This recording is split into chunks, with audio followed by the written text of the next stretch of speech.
Hello, and welcome to a new episode of From the Honeycomb podcast. I am your host, Katerina. Each week, we dive into a blend of topics that resonate with the soul. Whether you're an architect enthusiast, have a passion for wanderlust, want to discover holistic approaches to rejuvenate your body and mind, or are intrigued to learn about Vastu Shastra with a modern approach, you've come to the right place. Join me as I sit down with inspiring, like-minded women from various walks of life. We will delve into their journeys to discuss the challenges and moments that define their paths.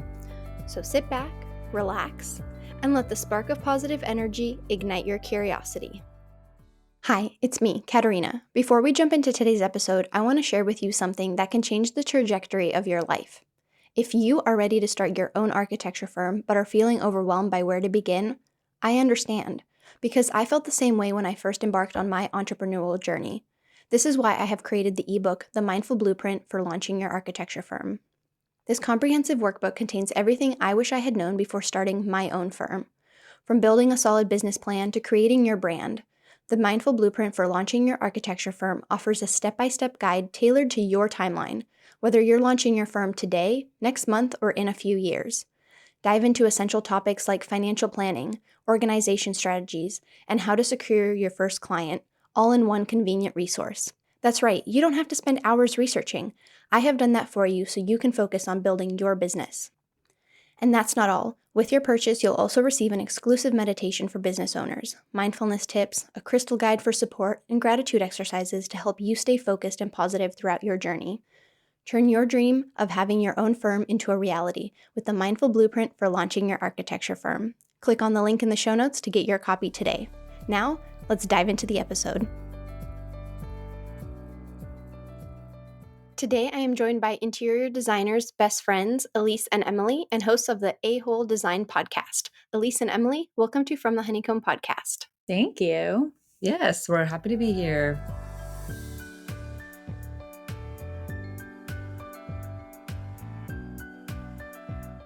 And as you know, we begin every episode by sharing something that we are grateful for in the present moment. So what are you grateful for? I'm currently grateful for, I've just moved into a new place and I am feeling very grateful for the roof over my head. Where I moved from wasn't a super great area. So now I'm feeling much more safe and content. And I think I didn't realize how much I valued that until maybe I didn't have it as much as I'm used to. So very grateful for my new home right now.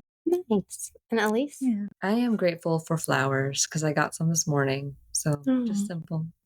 Nice. Oh, I love it. It's the simple things, I think, too. Like just even flowers and just, I love getting flowers. I love decorating with flowers. I think there's just so much to say with it. And Emily, going back to you with being grateful for like a new home, it is so much like the environment that you're into and like feeling grounded at home is so important. It is, for sure.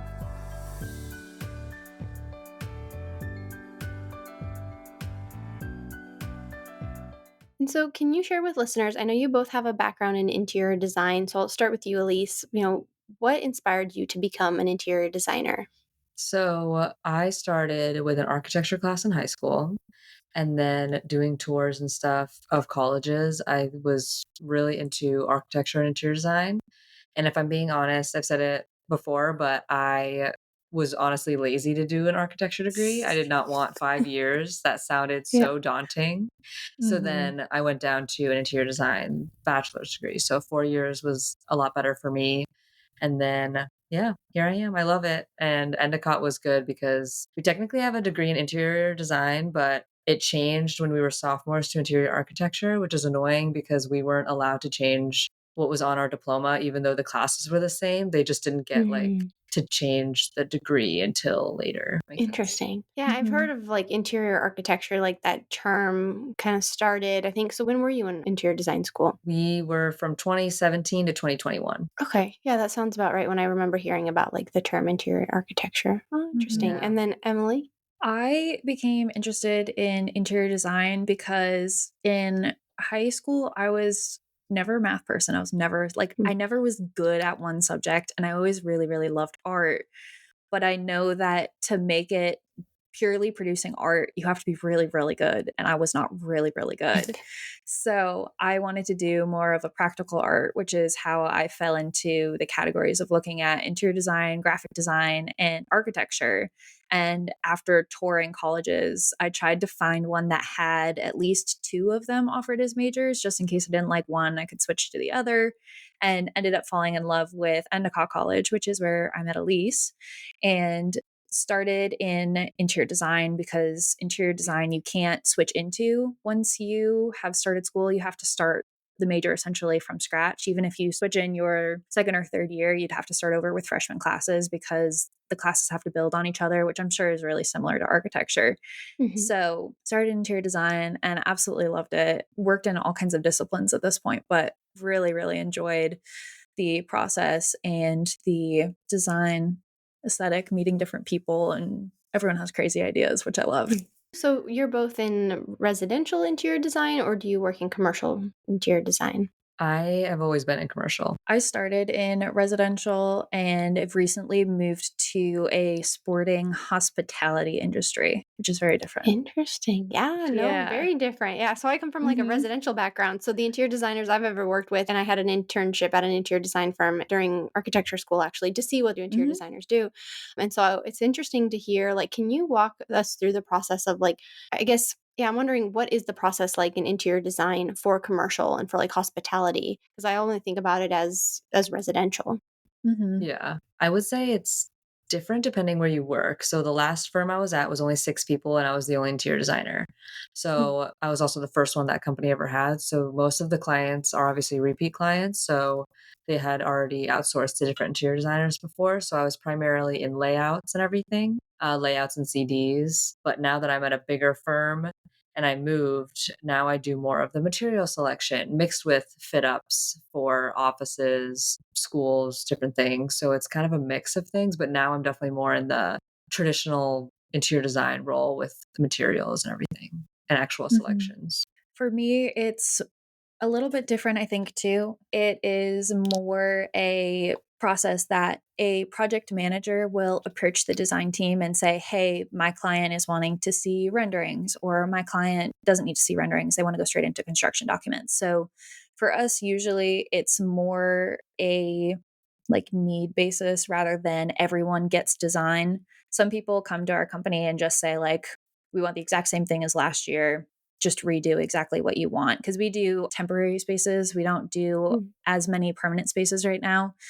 So we do things for clients usually year after year. Most of them just want the same thing they had last year. Some of them do want new things, which is really fun because then we get to play with materials or we get to play with different spaces. But for the most part, it's someone coming to us and saying, hey, we need renderings, we need construction documents, and then us doing that and then meeting back and forth with people just to make sure that we have all the correct information. Nice, nice. Mhm. And how does that impact when you design like your home? Because I know that's always interesting. It's always interesting to see like interior designers' homes and like architects' homes. How has like interior design affected how you design your home and create spaces in your home? Mhm. For me, I really love the idea of collecting things that I love. Elise and I have talked a lot recently about this kind of mix and match era that we feel like we're entering, where people are more collecting things that make them happy rather than following a strict design style. And Mm, I'm really happy that's finally gotten a name because I feel like that's how I've always loved to design my own spaces and not necessarily sticking to an exact trend. I do try to stick to a color palette generally, but like just having a bunch of different things that make me happy versus necessarily the cookie cutter interior design, mhm, white walls, white trim, all of the like Yeah. stereotypical things. Cause a lot of times people come to us looking for more stereotypical things, I guess. They'll come to us with a Pinterest picture and say, "Ooh, I love this picture." Or they'll come to oh, us from something from, say, like Magnolia Homes, and they're like, "I love this. Can you recreate mhm, this?" And I'm like, "Well, that's not exactly how design works, but I can take yeah. inspiration from that." So Mhm, then in our own homes, I think we go a little bit more bold because we can't necessarily all the time at work. Yeah, I think it's also different because both of us are renting apartments right now, and I know that Mhm. you mhm. can technically do all these things that are like renter friendly, but if I'm being honest, I'm lazy to do that in like a space that's not going to be permanent for me. Mhm, So definitely the same. We both antique and thrift a lot of things, so it's a mix of that stuff. And then we also had a recent conversation with just a lot of the furniture we have was just because it was cheap or given to us for now. mhm, And it's going to be again different when we have a home slash it's hard to get rid of something just because like it doesn't match an aesthetic, but it like works fine, if that makes sense. Mm-hmm. So like our desks we don't like, but also we only sit at our desk when we're podcasting. So is it worth buying a whole new desk? We don't Mm-hmm. know. It's a big debate. But I really like just like vases, different picture frames. I think we both decorate with and stuff like that. We also have been talking about how we don't like, we're trying to move the trend from open concept to more designated spaces just because we like some of it to be open, but some of it to be different and separated. Mhm. Mm. I resonate with sharing about how when you live in a rented space. So I live in a rented space as well, like my rented apartment. And it's like there's only so much that you can do to the rented space. And then one thing too is when you move in with a significant other and Yeah. coordinating your design choices, which I have, which Mhm. was an experience with moving into with my now husband, is when someone brings in also their taste and their furniture, and Yes. certain things have a Mhm. meaning. And, my husband's a general contractor, so he's also kind of in the construction industry and stuff. But when it comes to, and he has an eye for design, I will give him that. And he likes to build stuff and create things at home. So like he is very creative, but there were a few things where I was like, that doesn't really match the aesthetic we are going for. I love So it. it's Mhm. navigating those relationships, even if you even have a roommate, navigating kind of Yeah. what that all looks like. Mhm. Yeah. If I were to pan my camera over, you would see quite a bit of Pokemon Yep. things. Nice. Yep, the same for me. There's lots of Yankee and Real Madrid Oh, decor next to me right now. If you nice. will. Elise and I have agreed kind of like the boys get the office and they can do whatever they want in the Yeah. office and then we'll agree everywhere else. But like we get kind Yeah. of like that's our domain. And usually I feel Mhm. like the guys are like, "Oh, that's nice," but they're never I don't think they get the feeling that we get when we see something that we like love in a store. Mhm, Mhm. mhm. No, absolutely, and I'm in the midst of trying to redecorate the living room, but there's a little resistance, I would say, on some things, so it's definitely been fun and interesting, but it's when you have that background in, like, design or architecture and you see the different trends, and I like, Emily, that you brought up also, decorating with things that make you happy. I think that Mhm. is just so important, especially because we're spending so much time in these spaces and home, and you wanna come home, and I think there's also something about like that contemporary look that's very like sterile to me. It's like you can't even feel like you can put your feet up on the coffee table. So if it's Mhm. Mhm. something that has a meaning to you, and I know Elise, you mentioned about antiquing and thrifting, and that's something that my husband likes to do. I think then the object also has a story to tell, and it has a deeper meaning than if you bought it at like on Amazon or something and just had it shipped. Mhm. Exactly. Yeah. And then I think also it's different antiquing because, well, number one, don't get any creepy dolls or anything that could be possessed. Yeah. Just prefacing Just that. don't. And then you can also like feel and see like how good the material is. With Amazon, it's so hard because Mhm. there's so many different resellers of the same product. Like if you look up something and it's the same exact stock image, but Mhm. like a million different versions of it, it's Mhm. very interesting because you don't really know what you're getting either. Mhm. No, I know. There's one thing, there was those knitted blankets that were in style like a couple years ago, those thick ones, Mhm. and I ended up Hmm. spending I don't know how much on Amazon to get one, and it showed up and it was just like it was so cheap and just like I was like, "Oh, this wasn't Yeah. exactly what I was Man. looking for," and it kinda ended up just it was a wool, I had it tried dry cleaning it, it just, like, was a disaster, I tried, like, cleaning it and ended up just throwing it away, but it's like it's finding something so you go antiquing, where do you kinda source things either for your home or for projects? Like, where do you get inspiration? That's a good question.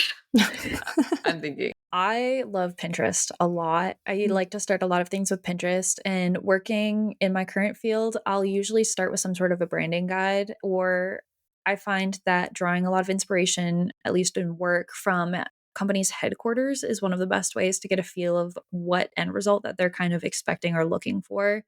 But personally, I would say for me, I look at Pinterest all the time. Like I try to use Pinterest almost as my Instagram is like scrolling and looking at different interiors and looking at pieces of architecture and then kind of saying like, "Oh, I really like this idea. How can I recreate that or how can I use these different elements in a reception desk that I'm designing or a desk that I'm doing at work and try to pull different inspirational things but not do like a carbon copy of anything." If that makes sense. mhm. Mhm. No, it Mhm. does, it I would does. agree. Yeah, no, Pinterest is great. I love Pinterest. I think it's a great way to also communicate with clients, especially Mhm. because it's like that's where they, like you mentioned too, clients show you Pinterest page, can we match this? But it is a good way to kind of start talking about what will the design be like.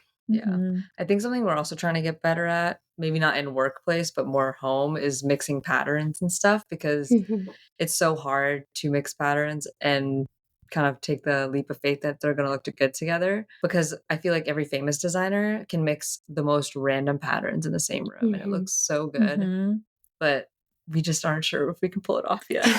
I think it's a confidence thing too. Like I think of True. with that, like Kelly Wersler, her interiors are incredible. But would I immediately go and put all of those things together? No. But Yeah. it's like breaking out of that stereotypical mold of like, okay, what will everyone else like? And it's like, no, what do I think will look good? Like using my own interior like confidence and saying, like, no, I know this will come out good at the end, even if the client's like, are you sure? Mhm. Because Yeah. they do that a lot. No, for sure. It's having fun and like daring. I feel the same way. And like now that I have my own architecture firm and I'm the one designing everything, and I'm just like, Mhm. and then you walk through other spaces. I just did a walkthrough with of a house of another general contractor, and he was showing it to me. And the interior designer is someone locally who I admire. And I was like, wow, where do they get these ideas? Like, where did he come up with this? I think it's just like somehow it'll like kind of grow. And like I have these creative ideas for the projects I have for myself, but then I'm wondering also, when is my style going to like show up? Because everybody asks me like, oh, well, what style, is your architecture in? And I'm like, well, like, or what style do you prefer to work in? I'm like, well, of course, like I love the Spanish colonial, like South Orange County, like that's, Montecito, Santa Barbara area. Mhm. But the amount of projects I don't get those projects. I have to kind of work with whatever, because most projects are remodels. So you work with the Mhm. space that you have. So I'm doing like a craftsman style, or I'm also doing a mid century. And it's like, Mhm. so those aren't That's like so my fun. favorite styles. Yeah, super fun, but they're not like my specialty. But it's like also I'm waiting to see like how my style is going to come through, because like making daring decisions about like, even colors or what details to do, like I feel like that's just going to come eventually. Just kind of like, when will that happen? Mhm. Yeah. I think it's hard because as designers, like you're saying, every client needs different things. So Mhm. it's hard because I think unless you're a super famous designer and and people go to you for a specific style, it's kind of nice because we are kind of chameleons in our field of you have to be able to know all the styles and be able to match and mix and all these things. So I think it's good that you are doing all the different ones because Mhm. I think it'd probably get dull if you were doing the exact same, unless you're saying like it's your specific style, which I think would be Mhm. fun then. Mhm. So it's Yeah. like a mix of both. No, I like how you said that it's like we're chameleons. That is like the perfect way to say, like, we kind of have to Mhm. mold with what our clients want, unless we're, of course, like famous, which would be fun to, a architect, like, Yeah. of course, to be fun. But it is like, and it's so different per the client too, for sure. And like you get inspiration from them as well. And then they bring, stuff to the team. And then it's the other team members as well. So for me, it's when an interior designer comes onto the project, they're also going to have an impact on the design and the final product as well. Yeah, that's true. I also know you have a podcast, which has been super fun to listen to. I've been listening to a few episodes. Can you share with us kind of what inspired you to start a podcast together? It's actually a really funny story. It So is. in college, Elise and I were in college during COVID, and it was the end of our junior year, beginning of our senior year that everything was really serious. And during this time, there was a lot of rules on our college campus.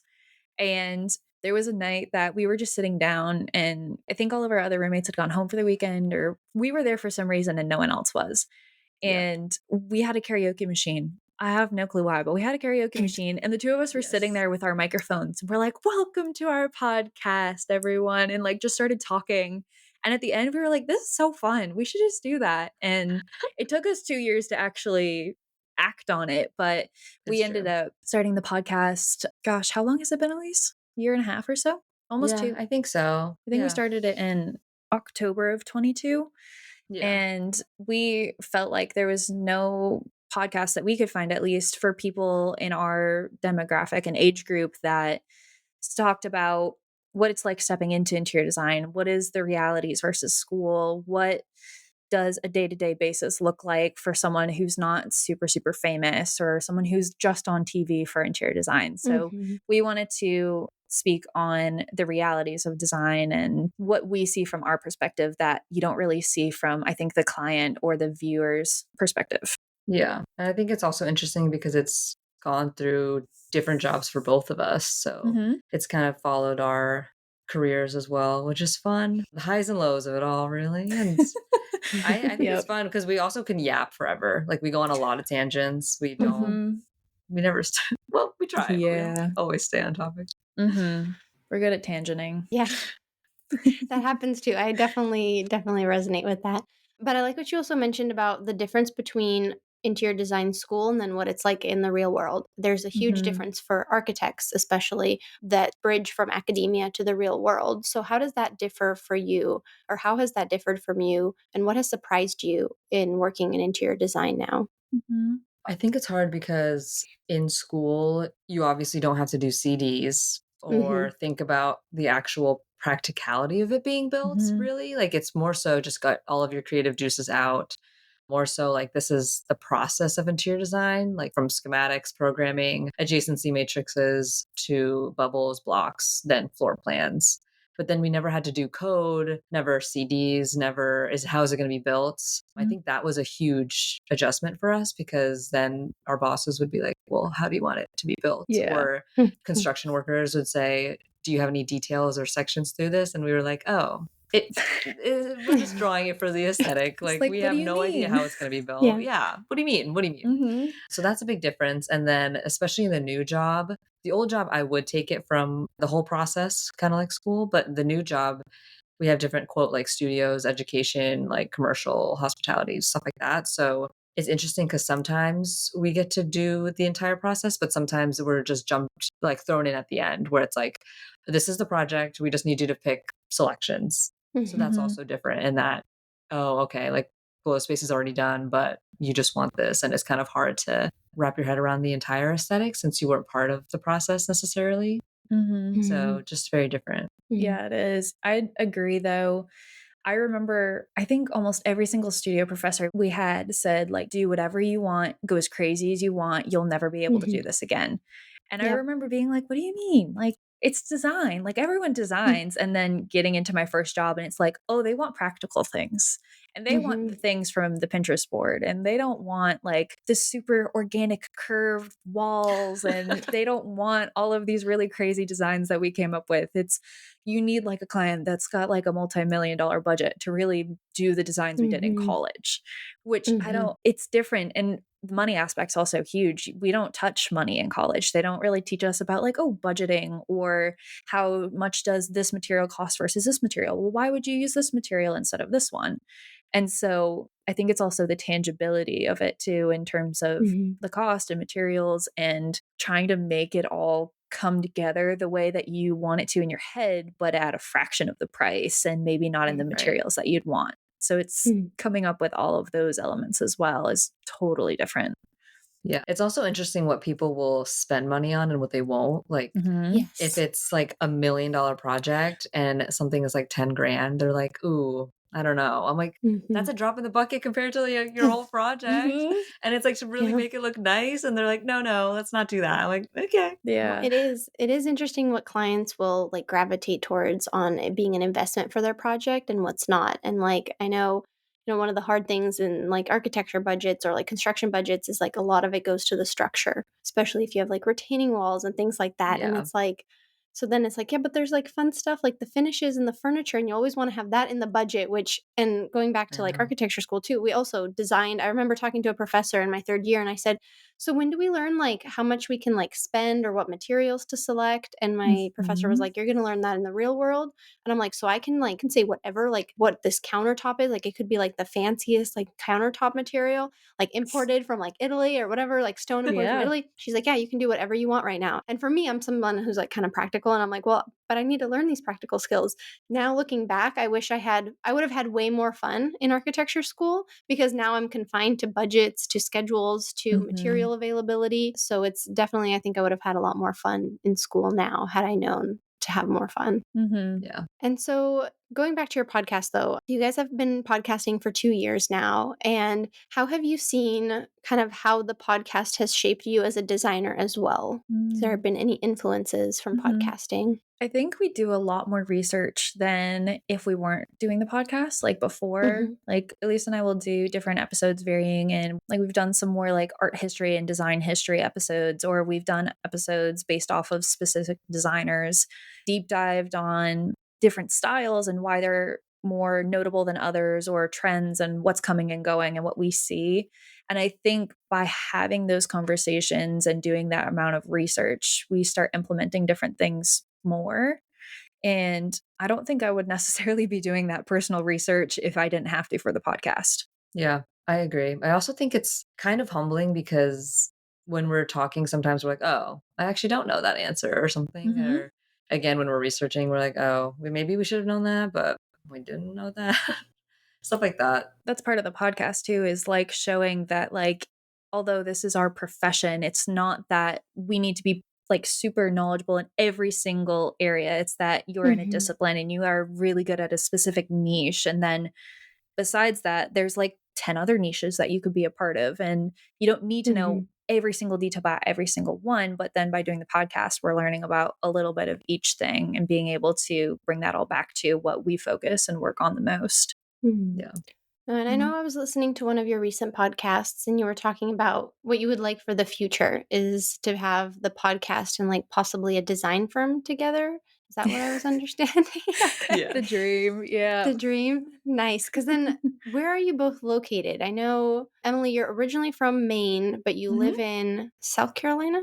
I'm in Central North Carolina right now. Central North Carolina. Okay. And then Elise, you're in South Carolina. So you were close. We're close. So you're in the Carolinas. Okay, okay. We So are, it's yeah. possible then for you guys to eventually possibly have a studio together.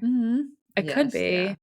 The idea of it is so fun in that we could do stuff and then like recount the whole project via podcast and like do an episode of like recapping, well, today we did this kind of meeting and this is why this is important. This is how it went. These are the questions we asked, and like make it fully educational process instead of more of a, I'm doing this really cool thing at work, but I can't tell you guys for another like 6 months until it like actually debuts, and then I can talk about it, but I won't use any names. So Yeah. I think being able to relate to client and like what's happening in real time, I think would be really cool for people, because there's also so many TV shows and blogs and things that make it seem like it happens in like 5 weeks max. And it's just not how it happens in most scenarios.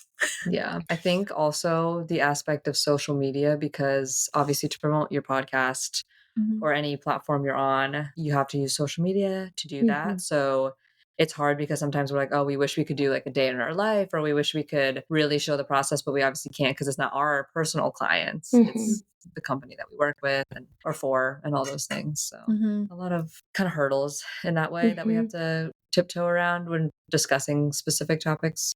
No, I resonate with that too, because I know now that I work for myself, I feel like I can share more, but there's still like there are certain clients who have like expressed that they don't want certain things shared for privacy. So there's also navigating that, which I think a lot of people on social media who aren't in the industry don't realize that like we are working in people's homes or private spaces, or it could be like confidentiality as well. There's like, there's clients who don't want you to be able to showcase everything. So it's kind of navigating that. So I understand where you're coming from, navigating, what can I share? What can't I share? Because there's so much fun that goes behind the process of like sourcing materials and, the design aspect that you want to share. So I understand that. And then I want to talk about, we talked a little bit about like kind of like the HGTV shows and like how in reality it doesn't happen in 5 weeks.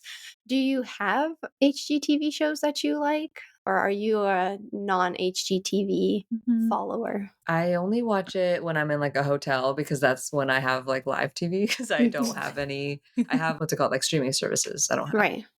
I would say that I'm kind of in the same boat where I don't have access to streaming services right now. But if I do get to watch, I usually try to watch, I think it's Fixer Upper. It's with a couple who's in, I believe, Alabama, and they go and redo houses in their hometown.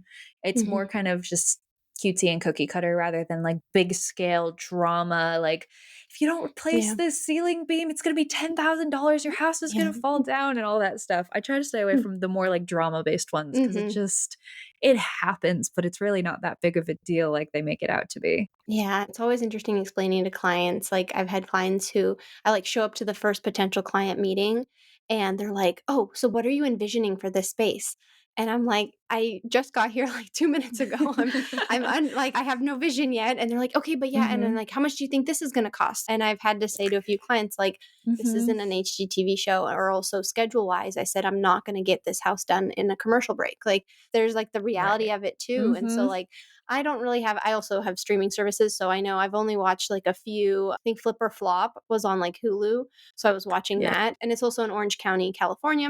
So I know some of the areas. So that was really interesting to see that. But otherwise, I also, it's a different reality of like those TV shows. And then I think clients sometimes watch it and understand, it's understanding that's not really how the timeline works or Mhm. how the budget works as well. I Mhm. know, it's hard. I think another aspect of those shows that do us dirty in Mhm. day-to-day life is when they show the, like, deconstruction and new walls and everything in the video format. They're like, "Look at what's Mhm. gonna look," and it's like, "Alright." Like, Yeah. Yep. we can do renderings and we can show floor plans, which I get that it's harder to, like, understand if you're not in that world, Mhm. but it's so much more money to pay for someone to make a video like that you see Mhm. on HGTV because even a rendering is expensive, so getting one of those 3D graphics is crazy. And Mhm. then you bring up an interesting point too about clients not being able to maybe read plans or elevations. So then you mostly then work in floor plans, elevations, and then do you provide renderings if needed? Yes. Mhm. Yes. Yeah. Yes. What Mhm. programs do you guys use? I use SketchUp right now and then Mhm. export renderings through Enscape, but Oh, I nice. have also used another program that I'm blanking on at the moment. Elise, do you remember what it's called? Your program? I know. Yeah, I can't remember what it's called. There's another program that I use that I liked a lot better, but currently using Enscape and Mhm. SketchUp. It's not Rhino. No, I'm trying to think. Revit, ArchiCAD. I'm trying to think what other 3D. Lumion. I used Lumion a Oh, lot in my Lumion. last job, and Okay. I loved Oh. Lumion. Oh, okay. I've heard of Mhm. Lumion. I've heard of Lumion and I've heard of Enscape. The previous firm I worked at was very old school, more like hand drafting. So, I mean, we used Mhm. AutoCAD Wow. and SketchUp. Yeah, so I use SketchUp mostly. I have heard Enscape and SketchUp is like something to work with and like experiment Mhm. with. So it's definitely because I have noticed there's certain clients, like I was at a job site a few weeks ago and I was like pointing at stuff and telling the client, what it would look like. And she was like, I have no idea what you're talking about. I don't know what is a mullion. I was like, okay, so I Oh. had to kind of draw it and like, I had to draw it and like you have to like kind of work with the client in that moment. It was too small of a thing for me to go home and do like a rendering for her. But there's that communication with clients and like some clients completely read plans, some clients don't understand elevations, and it's finding kind of that balance of how you're going to present the work. Mhm. Yeah. I feel like it's easier when you take them through the space, but yeah, it's hard to kind of just pour out your ideas without either being overwhelming or then you have to take like way too long trying to curate photos that get your ideas across because then that's Mhm. kind of a I don't know if waste of time is a good term, but kind of because then they're not paying you for that. It's more so Mm. like it's hard to translate all of your ideas in that Mhm. way. But I use Revit, SketchUp, and Twinmotion for rendering. Nice. I've never heard of Twinmotion. It's part of Epic Games. So it's actually a Okay. gaming company that created a rendering software that works with Revit, which is nice because then there's like add-on that you can add to the Revit tabs and it kind of syncs, it live syncs Mm. as you're going, which is nice. So if you're making changes, it's good. Very cool. Very cool. It's interesting how much technology has like helped us as well. And then do you use AI at all in any of I your have not. work? No. Not a lot, no. I think if anything, I use it more to write emails than to do designs. Same. Yeah, that's where I'm at. Great for emails, but I don't think I Mhm. use AI too much. I know when it first came out, like the extension in Photoshop, we did it a lot just to see kind of what would happen and Mhm. experiment with it, but I haven't used it as much for interiors yet. Yeah, Mhm. I use it for emailing. I've dabbled. There's a few architectural renderings just because I'm like a one woman show. Like, I don't have all the time to work on all the renderings and pay for all the programs. So I've kind of dabbled and it's pretty amazing. Like, some of the software that you can just like put in like a SketchUp model, tell it what to do, and it'll like render in like 10 seconds. I had 3 options and I Wow. was like, wow, this is really cool. Like, it's not Mhm. Oh, that's exactly how I crazy. would do it, but yeah, it is crazy. It's amazing to see like how far the technology has come. But like, otherwise, Mhm. I use ChatGPT for meeting notes. Actually, I've started to incorporate that more and more, which has become so efficient. Like, I'll Oh, just that's write cool. down all the notes and be like, put this into a meeting note. And I still check it, of course, and make sure. But, it's that efficiency is where I've noticed that has been really helpful. Mhm. Oh, that's cool. Yeah.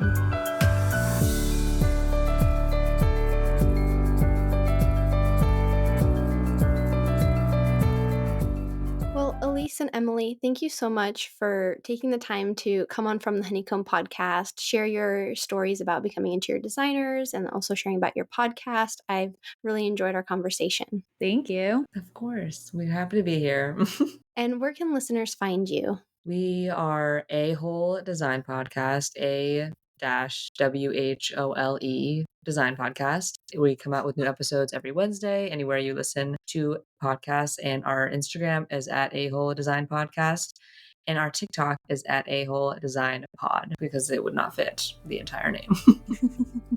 So that's where. Thank you. All right, well, I'll put everything in the show notes. Thank you again. Thanks. Bye. Thank you for listening to this episode of From the Honeycomb podcast.